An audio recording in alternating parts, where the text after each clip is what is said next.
Hey guys, NV here. Sorry I haven't been on in a while. I have a lot of things going on. Um, so I'm unable to upload tutorials right now. I have a little time. This is why I'm making a video to put up there and show you guys that I am still around. I'm just unable to do any tutorials right now because I'm doing a project for a client and I can't really put that on hold just to upload some tutorials. So, like I said, I have time. And so I'm taking this opportunity to do this tutorial. And in this video, we're going to make a cinematic type of feel to a photograph. I already have a photograph loaded, so I'm going to go straight into Photoshop. It's right here. Okay, and if you don't have one to follow along, please download this photograph from the photographer from the link below this video. So right off the bat, I want to duplicate this photograph just by dragging it down to the new layers icon. Right click, convert to smart objects. I'm going to go up to filter, blur, blur gallery, iris blur. And I'm going to zoom out here a little bit. And I'm going to go ahead and scale this out like so, just a little. I might try to think if I want to bring this in or not. Not sure. Let's see. No, I'm just going to leave it like it is. And I am going to bring these, let me zoom back in here. I am going to bring these little handles here, these right here, just drag them up a little bit. I just want to see if this is what I want or not. Yeah, I like that. So I'm going to keep it like that. I might bring this up a little bit more, like so. And I want to play around with the blur here. So I'm going to make it 0. Then we'll put 5. Yeah, a little bit more, say 10. I think 10 is pretty cool, pretty good. Trying to think if I want to bring the blur in a little bit more. Say about right here. I'm going to leave it right here, I think, for now. Yeah, let's just leave it here. I'm going to go ahead and check this right there. And I'm going to go ahead and leave everything just like it is and click OK. This photograph is fairly decent size. So you can kind of see the blur happening here, and it looks pretty good. And I'm going to go ahead and put this in a folder. Alt-Shift, click on that. Folder, group folder icon. I'm going to name this photo blur. Oops, wow. Photo blur, and click enter or OK. And now I'm going to make another folder here. I'm just going to alt click on this folder, and I'm going to call this effects overlay. Okay. And I'm going to go down to another folder. I'm going to add another folder in here, and I'm going to call this hue saturation. I'm going to actually go ahead and click OK. Drag this in that folder because it didn't go in there. Go down to the fill and adjustment icon and add hue and saturation. Now I already have some preset made here. Now this effect I've actually made a very long time ago. I'm just creating an updated version for this channel. Okay, so now we have that. We're going to make another folder, and we're going to call this exposure. And go down to fill and adjustment icon again. Go to exposure. And again, I have a preset made for this. And you can copy the settings here. Just like that. I'm going to duplicate this by holding Control, tapping the J key. I'm going to set the opacity, the blend mode to overlay. And set the opacity to 35. Oops, 35. Just like so. And I want to make another folder. Call this vignette. Just like that. Go down to the fill and adjustment icon one more time. Go up to solid color. We want it to be completely black. And that's all zeros. Click OK. Select just the mask, just like this. Tap the G key on your keyboard. That will give us a gradient tool. Foreground is black. We want our radial up here. Okay, I'm going to zoom out just so I can get a good view here. I'm going to hold the Shift key, click somewhere in the center, and drag out. I like that. And zoom back in. I think that looks pretty good. I want to set the opacity to 50. Let's see how that looks. Yeah, that looks pretty good. Now I'm going to make another folder, and I'm going to call this hue saturation again.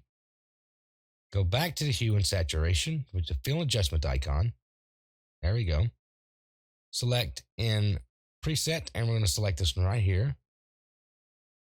And we want to make that about 15, I believe. I say about 15. We'll see later if we want to change it.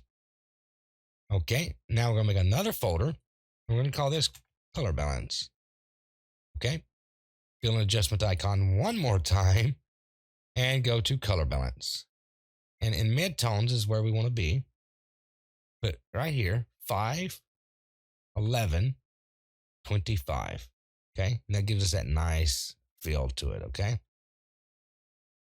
And that should be it as far as that goes, because that looks pretty good. It ties in really nicely. And now what I want to do is make another folder. I'm going to call this text. Whoops. And tap the T key on our keyboard. Now I'm using right here. You can actually get this through Adobe Fonts. You do not have to use this font. I'm just saying you can get this font through Adobe Fonts if you don't have it, or if you want to use it. So I'm going to go ahead and type in here. I'm going to say, I can't even see anything. So let me change the font size to, let's say 100. And what I'm going to do is type in some fictitious stuff here, just like so. Let me zoom in here a little bit. It's really hard to see. Okay. And might make that a little bigger, but I'm going to wait. I'm going to duplicate this, holding Control J, and I'm going to move this up. And in here, I'm just going to make some fictitious names. Something like this. I think that looks pretty cool.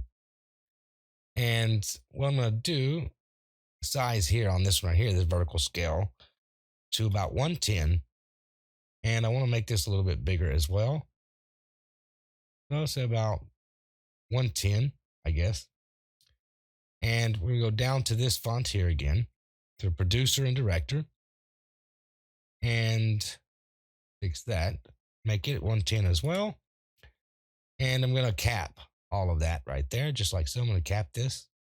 Go back to the names of the characters here and select the color box right here. And I already have some numbers here that you can copy from here. Gives it like a little soft bluish gray type of look to it. I might make this a little bigger, the actual names here. 130. And let's move this. I want this to be unique. The producer / director name here. So instead of being up here somewhere, I want to make it different. Let's say about right here. Something like that. I think that looks pretty cool. Okay. And we can move this, let's say, where we want it here. Say about to the side right here. Somewhere around there. I think that looks pretty good. I don't think that's too bad. Let's see. Yeah, I think that looks pretty good. I'm just trying to think if I want to do something else here. Let's see. -25. I think that looks pretty good. And I'm just adjusting the spacing to this basically. -10 on that one. I might move that in a little bit more. About there. Something like that. Just want to see if that's what I want. Yeah, I think that looks pretty good.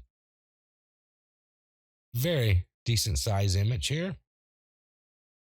I don't think I really want to do anything else with it. I might actually, let's tell you what, let's duplicate both of these. So I got them both selected. Control J. And I'm going to right click, convert to smart object.